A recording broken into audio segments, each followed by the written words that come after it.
part, you go snooze like, oh my God, an economics person is talking. I agree. It's called the dismal science for a reason. It is. All right. And I also went to University of Chicago, which is the school each year that is voted where fun goes to die. And that is also true. That is not the University of Arizona. So there you go. However, I like to say I'm an economist with an attitude. And that's because I think this is fun, right? Because if you go into your industry, which we are talking about, the one that we love so much, retailing, you control the economy. Did you know that? Did you know that this is exactly the most important industry in the United States for actually understanding if you can feed your family? I think it's important then. So we're going to talk about it, and I'm going to tell you some of the things that I look at. And I want you to understand why this may not be your thing. Like, I want you to know I'm still at stick figures. I could not design an outfit for my life, all right? But I understand, as Stacy does, as Terry does, that I have to understand where the economy is going, because am I ordering 20 pairs of pants, 5 pairs of pants, or 2,000 pairs? Because that's what matters, right? He talked about cost, right? And that's the key thing. Well, if you don't know where the economy is going, you have no idea what to do. All right, so let's talk about it a little bit. The most important thing is the consumer very much changed actually around 2016. We actually decided finally that we liked each other. All right, I think we went through like 10 years of where we were so obsessed with our phones and our computers, we didn't like each other. But then in 2016, we changed our behavior and we started seeing that we were a value for money consumer, right? And what does that mean? It means we actually understand and differentiate between things. We're social, but we understand, and social things we will pay for, commodity things we look for the cheapest price. And this is where the internet has been really helpful, right? Because while you have Amazon, that doesn't mean I shop at Amazon, but I can clearly check Amazon to find out what the price of toilet paper is, right? That's a commodity, right? But when I'm looking for, Alice and Olivia product, I probably want to go to her boutique or go to her website and actually look. And that's where it's a value add to me. And we see this distinction. Now, you've heard a lot of CEOs saying that the consumer is trading down. This is absolutely incorrect. The data does not show this. The consumer is not trading down. By the way, because 75% of purchases are made by women, and we influence the other 25%. So understand your power, ladies. All right? So understand, she's not trading down. What she's doing is differentiating, saying, I'm really smart. I'm going to pay the least amount of money I can for my everyday things, and I understand. And then I'm going to, go splurge when I go to Vegas, or when I'm going on vacation, or when I'm going and buying tickets to pick your poison, Beyonce, Taylor Swift, the Super Bowl, whatever you like, right? So there's a real distinction we are seeing in how that same consumer is spending. She's dividing her bucket, right? And the most important thing is we value experiences with family and friends. And really think about that. So it's not that we're buying a good, we're buying a dress to go out with the family to a specific event. Big difference, right? And again, we want a certain lifestyle. This is the other thing we learned after the crisis in 2009. We realized that everybody lost everything. Now, to be perfectly honest, you all are way too young to appreciate this. But those of us who are all working, we're living on OPM. What is OPM? Does anyone know? It's what you live on right now, other people's money. Okay, so understand, all right, that OPM, we were all living on borrowed money. Everybody was over their ski tips. Everybody didn't put any money down on a house. They could literally get money back if they bought a house. There were mortgages like that, right? In other words, everybody owned everything. Credit cards were through the roof, everything. Well, that all changed after that crisis. And now banks don't give you that credit level or anything like that. So it's a big difference. But we decided what we wanted to really prioritize our family and friends, because everybody lost their job. Everybody realized that it didn't matter how hard you work, what you did. All right. So then everybody reprioritized their spending. So the key thing as retailers, we have to think about, what is somebody's lifestyle? What do they prioritize? You need to know your customer better than you ever knew her before. All right. Now for me, I am a Michigan fan. I apologize. All right. So to me, the experience, I will spend anything, and did when they went and won the national championship a year ago. All right. We hate Ohio State. So sorry, Tina. But suffice to say, but the other thing I prioritize is I love to ski. All right. So for me, this is a picture of me and what I value. This is what you will have to understand. And this is why understanding the economy and understanding your customers. So you say your customers are living in a certain town, they might not be experiencing things. Like if you're living right now in Washington, all right, let's use an actual 2-day example. You're living in Washington, Maryland, or Virginia. What do you most likely work for? Government. You a little scared about your job right now? Right? So understand, if you're a retailer, you've got to think about what's my inventory levels there versus my inventory levels, say, in another community which is not experiencing this, right? And that's the type of things that you're thinking about. All right, so what do I measure? I always start, as I said, with the consumer, all right? When I'm looking at the U.S. economy, I think about what she is doing, right? Because it is 70% of economic growth is retail spending, 70%. So if I can get that right, then I know where the economy is going and how strong it is, right? That's the key thing that I'm thinking about. That's the importance of it, all right? So let's look at retail sales. Well, they look good. What you can't see, because I put a nice long chart, they look solid, but they fell off a cliff in January. But again, this is where data lies, right? If you just look at the headline number. So I want you to really learn your numbers here. I know it's not sexy, but it's really important, all right? Because the thing is, if you average the January number and the December number, which is coming off of Christmas, right? All right? You would see that actually retail sales were flat. They didn't dip. So there was this big plunge and the headline came out, consumers not spending. No, we just spent ahead of tariffs coming on in January, all right? And so what happened is a lot of people bought big goods ahead of time, so they bought less in January, right? So this is the point of really, before you jump and look at a headline, read down and really understand where the numbers are going. Because one of the things that happens with numbers is they typically get revised a month later. So it's important to understand that. But they are solid all. Now, this I broke down by the different grades of who are the wealthiest people in this country and the least wealthy, right? But the most important thing to understand is that everybody is ahead of inflation. Now, inflation is that black line, and everybody was talking about inflation, everyone's still, who hasn't heard about the price of eggs, okay? But suffice to say, we are all ahead, and all have had wage increases, no matter who you are, no matter what you do for a job, that are ahead of inflation. Now, I'm not saying it feels great to go and spend $7.70 on eggs, all right? I get it, all right?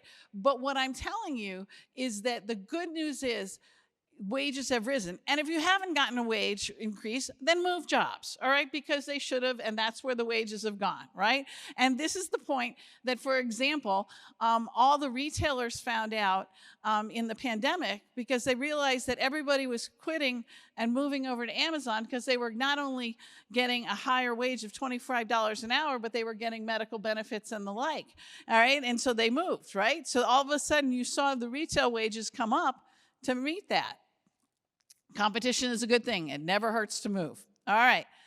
Now, this is a small concern I'm watching, and everybody talks about this. But again, I've already mentioned there's a big difference. The difference is the issuers, who are the banks who issue credit cards. It's not MasterCard and Visa. They never issue. They are the processor, okay?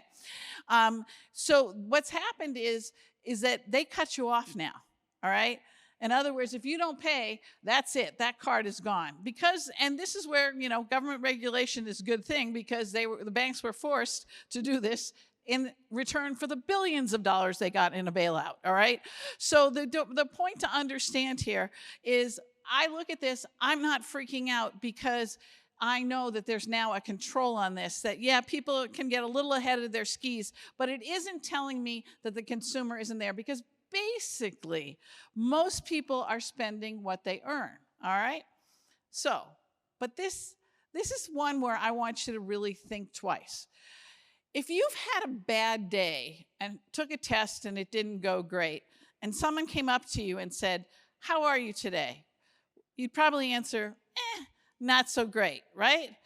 But if you had the test went fabulous, you know you aced it, you're all good, you're going to go out with your friends tonight, you probably would say, I'm great. This is why I hate consumer confidence, because random people are being called up and asked how they feel. Now, I don't know who these random people are that they're calling. First of all, who answers the phone on a number you don't know, right? Come on, nobody does. So who are these people who answer in the first place? I really don't want to know where they live. All right, but suffice to say they do. All right, and we have a consumer confidence number that comes out. And it plunged this month, all right? It literally went to the floor. Now, normally, as I've just told you, I don't really pay much attention because I don't think, people are honest and I'm not certain. But in this case, I do want to call out the fact that people don't like uncertainty, all right? And there's no doubt that we have injected a good amount of uncertainty, and I believe that's what came out in the consumer confidence. The key is we'll have to see, all right, what's happened. I will tell you where I actually see in the economy a more accurate measure of this, okay? And the biggest thing that people are worried about is inflation. Eggs. We're back to eggs. All right. Now, first of all, 59 million birds have been killed this year thus far. All right. If you're dead, you don't produce eggs. All right. So this is all due to avian flu. All right. Now, the good news is chickens breed fast. The bad news is bird flu spreads faster. So choose another source of protein. That's all I have to tell you. All right, because price of eggs is going to stay up and it's not going down anytime soon. So don't be freaked out and say all food is going up. It's not. It's actually been coming down. It's just eggs. All right. I love eggs, but go on. All right. So why are we feeling so bad? We still are feeling bad, though, because of residual inflation. Now, we had a shock with the COVID that we've not seen literally in 100 years, all right? And all of a sudden we're locked down around the world and nobody can get any goods because there is an international supply chain that works where from A to B to C, everything moves around the world, and that's how we get things. We're very fortunate in the U.S. We produce a lot of our own goods, but remember, everything was shut down in the U.S. too, so things still couldn't get from A to B to C, right? Not to mention what we actually do import in, right? So all this is what's called a supply shock inflation, not a regular inflation because everything started going up in price, which means it will abate, which it has, right? But food, let's go back to food. Now, food clearly has gone up, all right? And nobody's gonna deny that it costs more to go to the grocery store. But I want you to very carefully read this slide. We did not have any food inflation, all right, between 2014 and 2019, literally, all right? We could see it was flat. Now, it just meant that the producers were eating the cost, right? Or there was more producers in there. You can think about all different reasons. But basically, food prices, but that's a long enough period that everybody thinks that food should stay that price forever, right? So then all of a sudden, you see a shock happen with COVID, and food prices are up 25%. Right? So this is something, but the problem is prices never go down. Once they're up, they don't go down. They go down maybe a little bit, but they're not going down 25%. So the food bill is going to cost more. And I think this is something that people just aren't talking enough about to really understand that this is the change that we're seeing. So it's a shock, all right, to understand. And of course it bleeds through into restaurants, right, because they have to buy food too, right? And so everything has gone up. And this is just going to be a fundamental fact of life, right? But the other thing that happened is we finally decided, as I talked about earlier, we had to pay our grocery workers more. Right? Because they weren't there. There was going to be no one to check you out or stock the shelves because they're now at Amazon or at United Parcel Service or at FedEx or whatever. And so what happened is competition finally drove their wages up from $7.25 an hour, right? So that goes into the price that the grocer is going to sell his food at, right? So understand that this is a fundamental fact. So let's go to the other thing that everybody talks to me about, gasoline. Now, I've traded oil my entire life, all right? I literally lived in Saudi Arabia for many, many years, all right? Where literally, actually, oil is not valuable, water is, all right, like Arizona. But suffice to say, understand that this is something I understand. Now, price of gasoline goes up and down all the time, right? As you can see, up, down, up, down. But it's going back up again. But notice it's only 3% of the family budget. But because you have to drive all the time, everybody talks about it like it's like the entire paycheck every week. Like, this is like one of them irrational things. Like, humans are not rational, right? We make really stupid things that we say, and this is one of them, right? To understand the difference, to really appreciate that it's going up. Why is it going up? It goes up every time at this year because the refiners have decided, remember, you take raw oil and you refine it into gasoline. They have decided that every year they are going to switch from winter blend to summer blend, at which point we have to shut down the refiner, at which point the price of gasoline goes up because there's still demand. The demand doesn't change, right? And then it will go back down again during summer. It's like classic. It happens every year. But everybody's talking about the price of gasoline's over 3 again. So understand, do not make a mountain out of this. It is literally a little hill. All right? But it matters. People talk about it, but it's not a big deal. But the most important thing is this is the efficiency. Over history, we can see that consumer dependence on energy is dropping. And that's a big thing that you really need to think about, that we actually, the amount of energy we're using, why? Because like the engineering of your car is better. All those types of things. So we use less energy in our homes, everything. All right, but the saving grace is wages. This is good news for all of you. You should be applauding. You are going into the workforce. You are going to be making more money. This is good, right? So understand that inflation is down here and the wages are up. So that's good.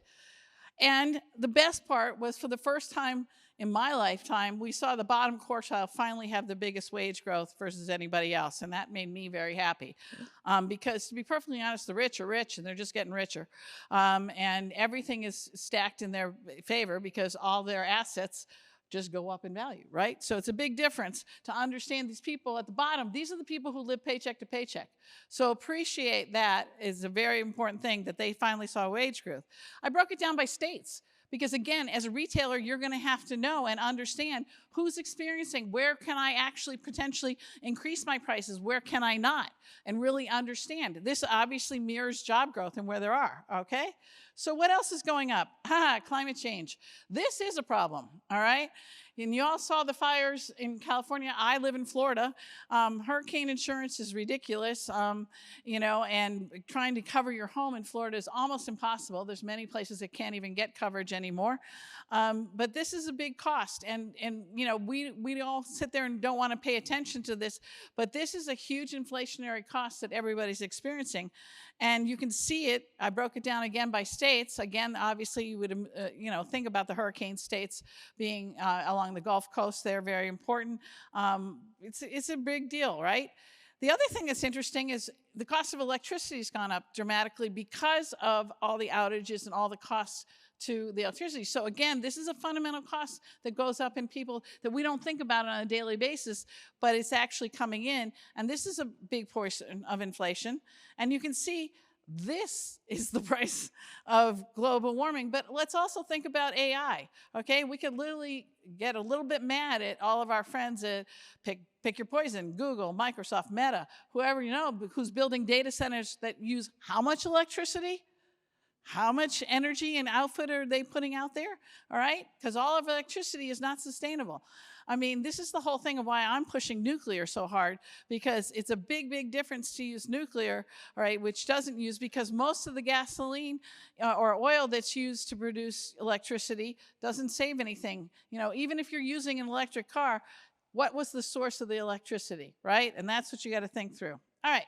But the good news is everyone's working. So, by the way, don't show this slide to your parents if you're having a hard time finding a job. They'll be like, you can find a job, right? So understand it's a big difference. But the good news is this is some of the best job market I've seen in my entire years of working in the business. And it really has been pretty amazing when you look at unemployment, where it is and how it's going. All right? And the good news that also look at is hiring is slowing, but it's still steady. Each month you can see that in the monthly jobs report that we're still hiring people each month, which means we're adding to the workforce each month. And think about this, because there's 11,000 people retiring a day of the baby boomer generation. So there's still hiring going on regardless, because not everybody's job is getting eliminated, right? And by the way, thank God, I still can't be done by AI. So, this is an important thing to really recognize. All right, this is one of the things that I want you to put on your calendar. When you wake up Thursday mornings, I want you to Google jobless claims, because it'll be out by the time you wake up. It comes out at 8:30 Eastern time. And the most important thing about this is this tells you how many people have filed for unemployment insurance. So this tells you how many companies are slowing down and laying people off, right? So it's not the same as, intention of laying off people, but it's actual people who went and filed for unemployment insurance. And the most important thing to really understand, it's at an extremely low number. Again, feel confident you can find a job, right? So there's 163.8 million people employed in this country, and we're only laying off, 219,000 people. And this is with all the hurricane people. This is with the wildfires in Los Angeles. This number includes all those people, right? And so that is a very good sign, right? And there's still 1.1 jobs available for everyone's looking. Again, don't show your parents. But the point to understand is that there is still, now, this is where you got to be flexible, like we were talking about earlier, and really think about, okay, but it might not be specifically in my area, so how can I pivot and make myself be available for the job that they're actually looking for? And that's what I want you to think about. And again, we're lacking workers, right? And this is a big thing. So their job creation, and that's because we live in the greatest country in the United States of America, because we are pro-entrepreneurialism. It is very hard. I lived for 10 years in Switzerland. I had to literally put, $100,000 down that I couldn't touch just to even open an LLC, okay? We don't have to do that. I say, send $50 into the state of Florida and my LLC is opened, right? So understand the big difference that we can start a business here no matter what. That is one of the greatest things, and that's been one of the greatest sources of job creation here too. And this is important. Part-time employees, embrace them, all right? When you get in the workforce and you're in power, embrace people who want to work part-time. They work very hard. They're very committed. They give you many more hours than they actually usually get paid for. And giving that flexibility keeps a worker. It's more expensive to train a new worker than it is to hire a new worker than it is to keep an existing worker, and be a little more flexible with her needs. All right, so what's the challenge? Everybody forgot to have kids in this country, including me. I only had one. So the problem is there's not enough people to replace everybody retiring, all right? And this is really, really critical. This is going to be the biggest challenge over the next 10 to 15 years, because every other country in the world is facing this. China had their problem where they only allowed one child per family for many, many years.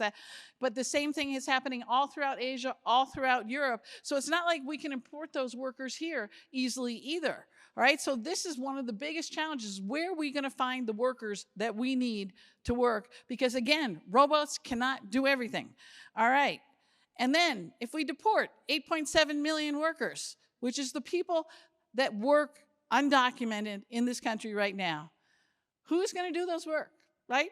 And this is an important thing to really recognize. This is an important thing. And thinking creatively outside the box and helping people right now in business to solve this problem is immediate, right? All right, and so understand the key industries. 26% of farming jobs. I hope you don't like artichokes or citrus from my state of Florida, right? And understand that. 15% of construction jobs. It has been delayed to hard to do any of these things, to find these things. These workers, they work hard, they show up. And by the way, they pay into Social Security, right? But they never collect a dime. Be very clear. So understand this is a challenge. I'm not trying to pick a political side here. I'm telling you we have an economic business challenge in this country of where we're going to find people to work. All right. So the key thing to really appreciate here, all right, is consumer feels specific prices, right? And understand that that's the nuance. It may not be a reality. I've already showed you gas prices are, a bigger deal than they really need to be. But you have to understand this is what she's feeling. So how do you talk through this with your consumer? Provide that value add, whether it be a service or it be a good that you're selling, to get her to shop with you, all right? And I think that's very important. Housing is a big issue, all right? It is 1/3 of inflation in this country in terms of how we measure. It's 1/3 of the basket that we measure, and it's a big problem. And the biggest problem, to be perfectly honest, is all of your parents and me and everybody else who has said the word NIMBY, and everyone knows what NIMBY is, not in my backyard, okay? Which means nobody wanted density and building next to them. And we are short housing units in this country by the millions, all right? Because our population has grown, our supply of housing has not. Supply demand, you all know that, right? So housing costs have come down some since the pandemic. They went crazy during the pandemic. They've come down some, but they've not come down enough. And we all know that this is the real challenge, right, that we're seeing here. And this is this crazy measure that the Fed uses, owner's equivalent rent. This is like a hypothetical thing. Ignore it, it's crazy. But this is what they use, and it's very slow to come down. All right, but it's this deficit. And just understanding there hasn't been the incentive, but also with interest rates so high, nobody's going to borrow money to build housing. And this is the real challenge that we understand. So this is going to stay high. This is going to be a cost for you. All right, let's get to tariffs, because as a retailer, this is a huge problem. And many of my clients are some of the biggest retailers in this country, and they all said to me, well, Sarah, are tariffs real? And I'm like, he said he's going to put them on. They already exist. I would assume he's going to put them on. At what pace, we don't know. At what level, we don't exactly know. But all I know is they are a tax on your consumer. And the most interesting thing about tariffs is 70% of Americans think that the country that's being assessed the tariff pays it. This is absolutely not true, all right? How a tariff works is a good is assessed a tariff, whether it's, let's say, Canadian lumber. So that Canadian lumber producer, all right, literally says, fine, I have a 25% tariff put on my lumber. I will raise the price by 25%. And sell it to you in the United States. But think about what happens with a car, because a car goes across the Mexican border 7 times before it's produced. Parts are made down there, and so it literally is going back and forth with these parts and things like that. Tariff of 25% on each of those parts. What's the price of a car right now? It's already outrageously too high to begin with, right? What is it going to be when it's done? Because again, you're going to pay that. It is not paid by anybody else. All right? So he still said the other day that he will, but I called the bottom AutoZone comment by the CEO there. We're going to pass it along. So understand, there's where your inflation's coming from later this year, okay? Now, a number of retailers did pre-order goods so that they came in, but the irony is the cost of shipping those goods from overseas went up, of course. So that will be passed to you anyway. So it won't be maybe as much as the tariff, but it's still going to go up. So if you haven't gotten the idea, there's not an economist in the country I found that likes tariffs, including me. They're awful, all right? Now, it does mean the dollar goes up, all right? But of course, when our dollar goes up, what happens? It means it's more expensive to export any of our goods. What does that mean? We sell less goods overseas. So if you're an international company, not so hot, right? And the other thing that's already happened is people find other sources. So what did China do the other day? They went and bought soybeans from Brazil instead of buying them from us. Hurts the farmers, right? So this is a big issue to understand. Like, this is what happens when you start a tariff war, because it's not one-sided. It's a war for a reason. And a war, there's 2 sides. We all learned this in as kids, right? So understand it's going both ways. Now, this is my favorite fun chart. I took this back to literally the Revolutionary War, all right? I was not here yet. But as I understand, we did, remember, we were getting a tariff. That's why I grew up in Boston. That's why we threw the tea in the harbor, all right? So we weren't going to be taxed without representation, right? Well, so you can see that over time, we were making money off of tariffs. But notice, basically, for many, many years now, we've not made a dime off of tariffs. So we don't make money off of this. So do not fall for that logic that there's actually complete history of this, because literally you have enough years of tariffs being assessed that it actually doesn't make any money. This is bad for every retailer's business. Understand this. And right now, I already showed you the consumer's been happily shopping like there's no tomorrow, because when the tough gets going, what do? We go shopping. All right? So understand that this is the greatest thing known to sliced bread. And then I literally pulled out an actual chart of the budget from fiscal 23. All right? And showed that at $80 billion, which was the customs duties that were paid, right? All right? It was 1.8% of our budget. That is not the billions that they're trying to cut from it, right? So in other words, it's not anything. Taxation, by the way, of how you pay your income taxes is much more important, all right? And the other thing is, we've already seen what happens with tariffs is we watch manufacturing employment go down. So actually, it's actually producing here, which is what we've been talking about, is producing locally. But nobody wants to make anything here because labor's too expensive here. Who wants to work for $1 an hour like they do in Vietnam, right? It's not happening, right? So that's the other, because I've already told you we have an alternative to work somewhere else, right? So again, none of these charts look good with the tariffs. So at the same time, I'm projecting a decent economy. Okay, Sarah, you've been negative for 25 minutes, depressed us all. We're all ready to commit Harry-Carry. All right, I get it. All right, but the end thing is the current administration inherited the strongest economy I've seen in my lifetime, where GDP was outstanding, the consumer was doing well, and what we did during the pandemic is we actually paid down debt when we were at home. So actually, people's balance sheets, albeit you see a bit of elevation in the credit cards, it's not beyond what they've done before. And that's the most interesting thing, because everybody took that time when we were home and we couldn't travel and we couldn't do anything to take care of our own balance sheets. Yeah, sure, we bought online, but we didn't do anything else beyond that. So basically, I'm saying that right now, the economy for the next few months is going to be fine. However, I am predicting, and this is what the other thing I want you to look at. So I told you I want you to look at the jobless claims. The other thing I want you to look at is look at the Wall Street Journal and ask for the 10-year government bond. Everything in the U.S. is priced off of the 10-year bond. Basically, everything that we do, every car loan, every mortgage, everything is done off of that. And the 10-year bond, all right, tells you what our expectation going forward is that we need to be paid for the good faith and credit of the United States to lend us money. Well, the yield has been dropping, right? I'm just telling you, there's inflation out there, the economy's good. The yield should be rising if there's inflation, right? Because you want interest rates to go up to try to get the demand for money to go down, right? Well, that's not what's happening. It's going down because we're all expecting a recession in the third quarter.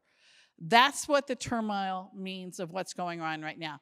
The bond market is always ahead of the stock market. So do not watch the stock market. The stock market is full of exuberant expectations. And believe me, I'm invested in there. Everybody's invested in there. But that's a different issue, right? The bond market is the everyday market, we like to say, where the reality and the rubber hits the road, right? And it's telling you that we're worried, right? Yields would not be coming down if we felt really happy about things. So there's some real concerns out there, right? So what do? All right? Well, I think there's a couple things to do, all right? You're all 18. You all can vote. And you need to vote for people that vote for policies that would help the economy keep going. That's very important to really understand. You need to, and use your voice on that. That's a very important thing. The next thing you can do is you can start to think smart and think about how you're spending. Because if I'm telling you that there's things that are concerning, maybe it's not the time to buy the new car that Terry wanted so badly. It's the time to sit and say, well, maybe I'll take a used car, or at least I'll take my existing one for a while and think about this. And this is what you see is we start to see slowdown in purchases of the bigger goods that people buy, as opposed to like everyday things, right? But just sort of starting to tighten up your budget a little bit. Now, that doesn't help the economy, because I just told you 70% of the economy is spending, but it's the right thing for you to do, all right? And things like that. And then I want you to think about, when you're looking at companies to go work for, think about, will I think this company is going to be here in 10 years? Like, do I think that this company is something that is going to be part of my lifestyle 10 years and the lifestyle of the community around me, right? Because that's going and getting your career started with a sustainable company is really, really important thing. It's like a lot of people want to like say, oh, I'm going to go with a startup. That's a little bit risky to do at a point where I'm telling you where the economy is challenged, because what does a startup need? Startup always needs more money to keep growing. And I'm telling you, money will get scarce. And so that's the big challenge. So I'm overall positive in the short term. I'm concerned in the longer term. Now, I want you to know I've gotten through an entire speech without referring to my daughter as a cost center. And I think this is very kind of me, all right?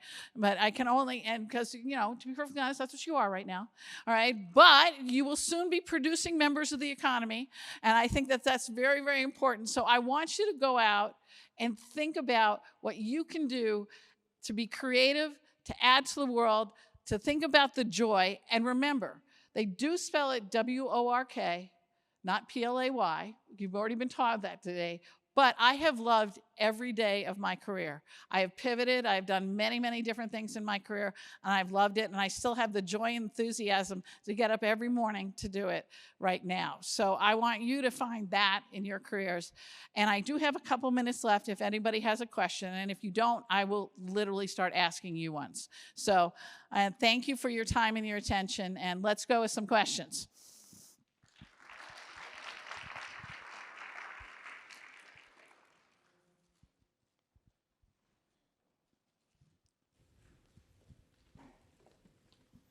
Hi, my name's Alyssa, and my question is, given the current and future economic landscape, if everyone is to pick up one daily habit that they should implement, what would it be?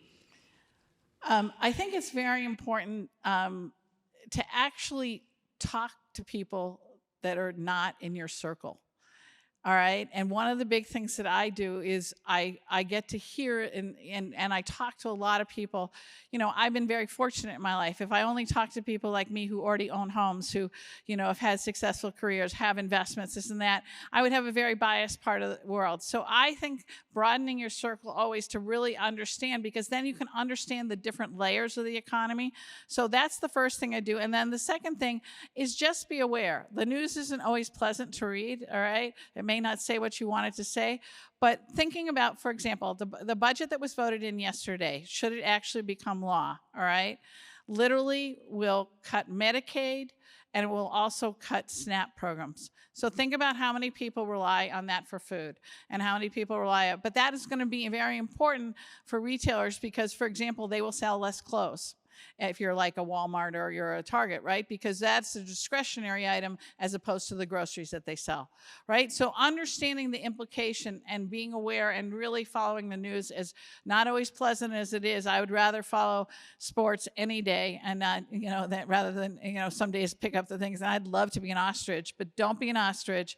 Keep aware. But the other thing is really talk to people who are not you. That's a really important thing.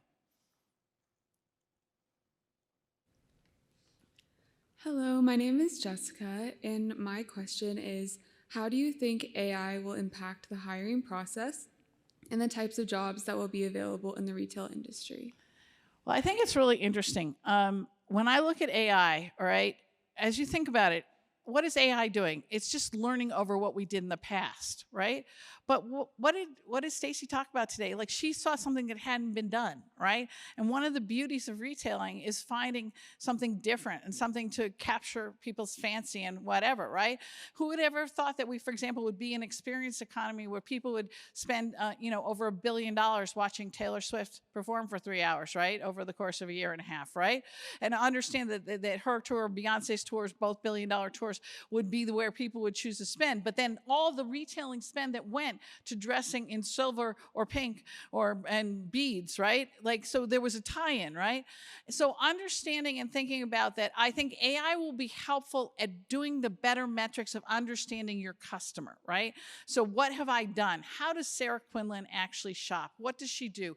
Where does she travel to? I mean, if you notice, I have homes in multiple places, so I'm all over. Like, so my shopping is not just in one place. So if you just think about me as one seasoned person down in Florida, that would be a real mistake, right, when you're marketing to me. So using AI to do that, I think is going to be extremely important, because it'll be faster than going through and because that will where it will be able to project much more. I think where if you want jobs that will be there that AI won't, it's really the interpretive jobs. It's really understanding, and that's why I'm saying I still have a job, because the best thing is my data is now calculated faster. I can look at trends more quickly with AI, but into what it actually means and whether it's a real trend that we should follow and change strategy, that's where I still add value, right? And that's the distinction to understand. I think it's going to be a help, but I think people need to, like, thank God you're not going to like go into law. Like, I think we're going to need thank God, a lot fewer lawyers, right? And such. So, in other words, you're not going to need paralegals, all right? For example, who've always like gone through all the old casework and everything like that. You won't need those people, right? Now, you will need some of the lawyers and things like that, but you'll need fewer of them. So, like, thinking about how it is. But in your job, I think the most interesting thing is what will help you is it'll help you if you're in merchandising. What's the real level I should be buying? It'll help me get down to the county level, the city level, if I'm working for a large retailer that's nationwide, all right?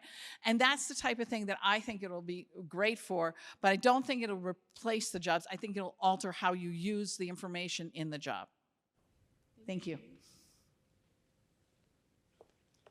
Hi, my name is Neil. I'm a finance major and a fashion minor. And I've been hearing some things about like we're potentially in a new higher inflation zone. So like 2% was kind of low historically if we go back much further. So is like a 3% maybe a new kind of modern, or like, oh, that's going to be our inflation? Is this new kind of like inflation that's come down since the COVID pandemic going to continue and kind of be the new normal? And then also, is there like some sort of regional, like especially with retail, you were talking about different homes, does inflation impact that regionality as well? Oh, absolutely. So great question. Both questions are great. So there is this huge debate. The Federal Reserve, which sets interest rates, has basically said we're holding to this 2% level, where if inflation's above 2%, they don't cut interest rates to come down, right? So, and inflation's been running, a little bit higher, about 3%, correct number there. And so they haven't been saying that they're going to cut. Now, most of us actually think we are in a higher inflation world because we've gone away from being a free trade world, all right? And because we have now decided having tariff wars everywhere around the world, instead of having the NAFTA treaties, which was us and Canada and the three of us together having, trade free. And one of the great things, like I lived in Switzerland for 10 years and we had a free trade zone between us and the Euro zone, right? So understanding the fact that those are coming back and adding tariffs is what should keep inflation higher. The other thing is if there's a scarcity of resources and we're not actually sharing and trading anymore, right? And so like this is the case. So I actually am in the higher inflation camp. I do think 3% is where it should be set rather than 2%. Fed's not going to go there, so I'm not going to lose that battle with them. But I think that if you're realistically looking off of it, I think that'll be the case. Now, inflation's really interesting because, for example, earlier this year, I saw some big inflation in Miami that I didn't see in other parts of Florida, right? And stuff. So you can definitely see it impact certain areas and truly appreciate. And I think this is the other thing. Again, this is where AI and using data scraping that'll be faster for you to really get more real-time data. I think it's going to be absolutely critical to retailers because you're going to have to understand that in certain areas are going to be impacted more. I mean, obviously housing costs in LA have gone up dramatically because everyone's trying to find a place to live, with a burnt out home, right? But understand that also because of the tariffs being put on, the cost of rebuilding that home that maybe would have been $600,000 before is now going to be $1 million. So understanding that that's going to delay the payout because then people are going to have to sell other assets to be able to do that, right? So then you've got the issue, right, of what's going on. So this is the bigger issue to understand is the inflation is going to be spotty as where it is, but the other issue is the impact of how it delays behavior. And this is the thing to really understand. And the biggest thing that we should really understand is like you see cash piles right now where major investors going to cash, right? And I get asked this question all the time, how much should we go to cash as opposed to stay invested in the market? Well, everyone's going to cash, but Warren Buffett, one of the most famed investors of all time, came out with his annual letter and is sitting on $359 billion of cash right now. He is telling you he has no place to invest that, or he would invest that cash. He has a full staff. He's 92, but believe me, he's well aware, and he could invest the money and has people to do it. They just don't find any place to do it because of the uncertainty. And what happens is we get paralysis by analysis. And I used to yell at my analysts who work for me if they got this, because I was like, no, we are not paid to not have a decision. Like you were told earlier today, right? You got to make a decision at some point. But the point is, when everything is changing every day and all the information's flying at you in different directions, you can get paralyzed and do nothing.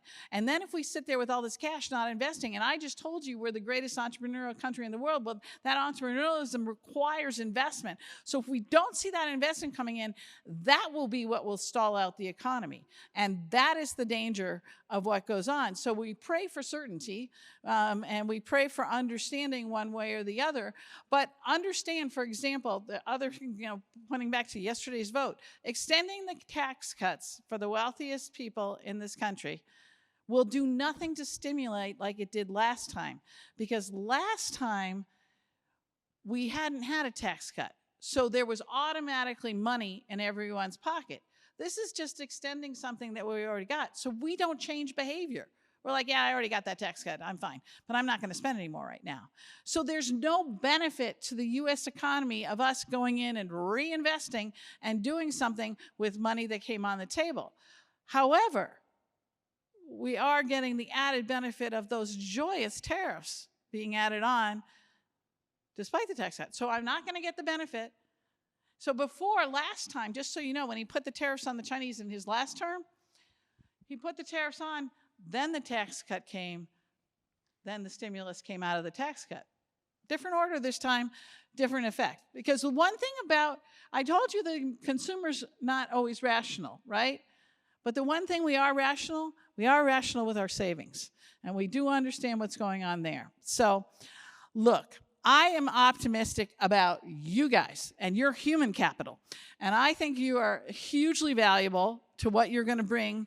And every company will be lucky to have you. And I just hope that you are like Terry and are going to have multiple offers and look forward to turning those down that you don't want. And with that, I'm going to turn it back to Sheila. And thank you for your attention today.